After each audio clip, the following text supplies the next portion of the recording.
Hey guys, welcome back to our channel. Welcome back to another ഒരു പുതിയ movie review ആണ് സുഹൃത്തുക്കളെ. I nobody, Prithviraj Sukumaran നായകനായിട്ട് വരുന്ന ഐ നോ ബഡി മൂവി ഇന്ന് അങ്ങനെ ഇറങ്ങിയിട്ടുണ്ടായിരുന്നു. നമ്മൾ ലിസ്റ്റ് കണ്ടിട്ട് വന്നതേ ഉള്ളൂ. നിസാം ബഷീറാണ് പടം ഡയറക്റ്റ് ചെയ്തേക്കുന്നത്. ആഫ്റ്റർ കെട്ടിയോളാണ് എൻ്റെ മലാഹ, പിന്നെ ആഫ്റ്റർ റോഷാക്ക് പുള്ളിക്കാരൻ ഡയറക്റ്റ് ചെയ്യുന്ന പുതിയ പടമാണ് ഐ നോ ബഡി.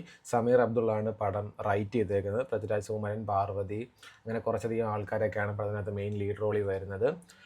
ഇത് ആക്ച്വലി ഒരു ഹെയ്സ്റ്റ് അല്ലെന്നുണ്ടെങ്കിൽ ഒരു മിസ്റ്ററി അല്ലെങ്കിൽ ഒരു ക്രൈം അല്ലെങ്കിൽ ഒരു ആക്ഷൻ അല്ലെങ്കിൽ ഡ്രാമ, ഇങ്ങനെ കുറച്ചധികം ജോണറിലൂടെ പോകുന്ന ഒരു പടമാണ്. പടം എങ്ങനെ ഉണ്ടെന്ന് ചോദിച്ചു കഴിഞ്ഞാൽ എനിക്ക് പേഴ്സണലി പടം അത്രയ്ക്ക് അങ്ങോട്ട് ഭയങ്കര വലിയ സംഭവമായിട്ട് അല്ലെന്നുണ്ടെങ്കിൽ ഒരു ആവറേജ്, അതാണ് എനിക്ക് പേഴ്സണലി ഉണ്ടായ ഒരു എക്സ്പീരിയൻസ് പടം കണ്ടപ്പോൾ. സംഭവം എന്താണെന്ന് ചോദിച്ചാൽ, ഞാൻ ഇതിൻ്റെ ട്രെയിലർ ടീസറൊക്കെ കണ്ടപ്പോൾ എനിക്ക് ഭയങ്കര എക്സൈറ്റ്മെൻ്റ് ആയിരുന്നു. നിങ്ങൾക്ക് വേണമെങ്കിൽ എൻ്റെ പ്രീവിയസ് വീഡിയോ ചെക്ക് ചെയ്യാവുന്നതാണ്.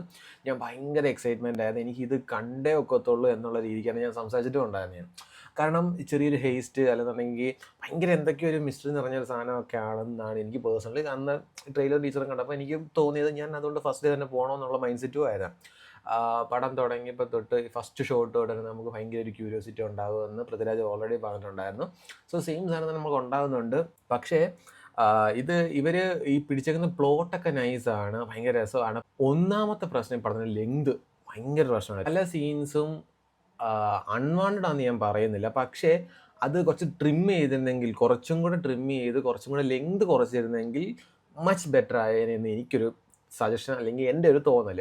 പിന്നെ അതുപോലെ തന്നെ ഇവർ ഈ ഒരു ഇൻസിഡൻറ്റ് തന്നെ പിടിച്ച് ഇങ്ങനെ വന്ന് ലാസ്റ്റ് ആകുമ്പോഴത്തേക്ക് ആവശ്യമില്ലാതെ ഈ ഗവൺമെൻറ് അല്ലെന്നുണ്ടെങ്കിൽ രാഷ്ട്രീയം അല്ലെന്നുണ്ടെങ്കിൽ നമ്മുടെ മിനിസ്റ്റർ, ഇങ്ങനെയുള്ള കുറേ സാധനങ്ങൾ അവർ ഇൻവോൾവ് ആക്കുന്നുണ്ട്. പക്ഷെ അതിൻ്റെ ആവശ്യം ഉണ്ടായിരുന്നോ എന്ന് എനിക്കൊരു തോന്നലുണ്ട്.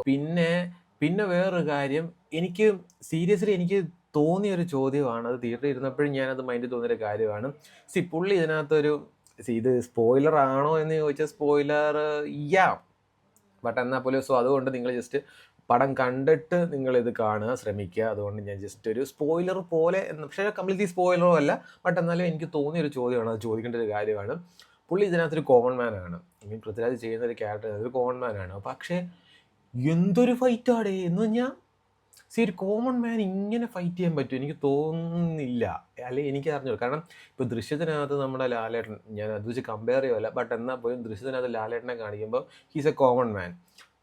പുള്ളിക്കാരൻ എന്താ പറയുക, ഈ സിനിമകളൊക്കെ കണ്ടുകൊണ്ട് പുള്ളിയുടെ ബ്രെയിൻ വെച്ചാണ് പുള്ളിക്കാരൻ കംപ്ലീറ്റ് ആ ഒരു സിനിമ, പുള്ളിക്കാരുടെ മുന്നോട്ടുള്ള ഓരോ എക്സിക്യൂഷനൊക്കെ ആണെങ്കിലും ചെയ്യുന്നത്. പിന്നെ അതേപോലെ തുടരും മൂവിക്കകത്ത് വരുവാണെന്നുണ്ടെങ്കിൽ ആ ലാസ്റ്റിലത്തെ ആക്ഷൻ ഫൈറ്റ് എന്ന് പറയുമ്പോഴത്തേക്ക് പുള്ളിക്കാരൻ ഓൾറെഡി ഒരു സ്റ്റണ്ട് മാസ്റ്റർ ആണ്, അല്ലെങ്കിൽ സ്റ്റണ്ട് ആർട്ടിസ്റ്റ് ആണ്. He know how to fight എന്നുള്ളൊരു സാധനമുണ്ട്. ബട്ട് ഇതിലേക്ക് വരുമ്പോഴത്തേക്ക് പൃഥ്വിരാജ് സുകുമാരൻ ഒരു ബാക്ക് സ്റ്റോറി അങ്ങനെയുള്ള സാധനങ്ങളൊന്നും കാണിക്കുന്നില്ല പുള്ളിക്കാരൻ. പക്ഷേ എക്സ്ട്രാ ഓർഡിനറി ഫൈറ്റ് അത്, പക്ഷേ അതിനെന്തെങ്കിലും ഒരു ചെറിയൊരു ബാക്ക് സ്റ്റോറി അല്ലെങ്കിൽ അങ്ങനത്തെ ഒരു സാധനങ്ങൾ കൊടുക്കുമായിരുന്നെങ്കിൽ കുറച്ചുകൂടെ നൈസ് ആയിരുന്നു എനിക്ക് തോന്നലുണ്ട്. ഒരു കോമൺ മാന്, അതും സെൽഫ് ഡിഫെൻസ് എന്നുള്ള രീതിക്കാണെങ്കിൽ പോലും ഇങ്ങനെ ഫൈറ്റ് ചെയ്യാമോ എന്നൊക്കെയുള്ളൊരു തോന്നൽ എനിക്കുണ്ട്. പിന്നെ അതുപോലെ പാർവതിയുടെ ആണെങ്കിലും ഒരു ഒരു ഒരു ഒരു ഇൻസിഡൻറ്റ് പറയുന്നുണ്ട്.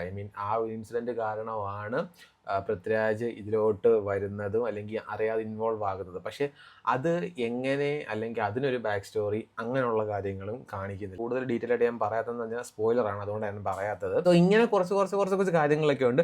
പിന്നെ അതുപോലെ ഇതിനകത്ത് പൃഥ്വിരാജ് സുകുമാരന് 2 പെൺമക്കളാണ് കാണിക്കുന്നത്. അതിനകത്ത് കുഞ്ഞുമോള് രസമാണ്, കുട്ടിയുടെ ചില പെർഫോമൻസുകൾ, ചില ഡയലോഗ് ഡെലിവറീസ് നല്ല രസമാണ്. അശോകൻ ചേട്ടനുണ്ട്, അശോകൻ ചേട്ടനും കൊള്ളാം, നൈസായിട്ടുള്ള ഒരു പെർഫോമൻസും കാര്യങ്ങളും. അതുപോലെ ഹക്കീമാണെങ്കിലും നിശാന്ത് ആണെങ്കിലും എല്ലാവരും വേണ്ട കാര്യങ്ങളൊക്കെ ചെയ്തിട്ടുണ്ട്. ഞാൻ കുറച്ചും കൂടെ എക്സ്പെക്റ്റ് ചെയ്തിരുന്നു, അതായത് ഈ ഒരു ക്രൈം അല്ലെങ്കിൽ ഈ ഒരു ഹേസ്റ്റ്, അത് ഞാൻ വേറെ രീതിക്കാണ് ഞാൻ പ്രതീക്ഷിച്ചിരുന്നത്. പക്ഷേ അത് ഞാൻ ഉദ്ദേശിച്ച പോലെ സാധനം വന്നില്ല. അതുകൊണ്ടായിരിക്കും മേ ബി എനിക്കൊരു ഡിസപ്പോയിൻമെൻറ്റ് ഉണ്ടായത്.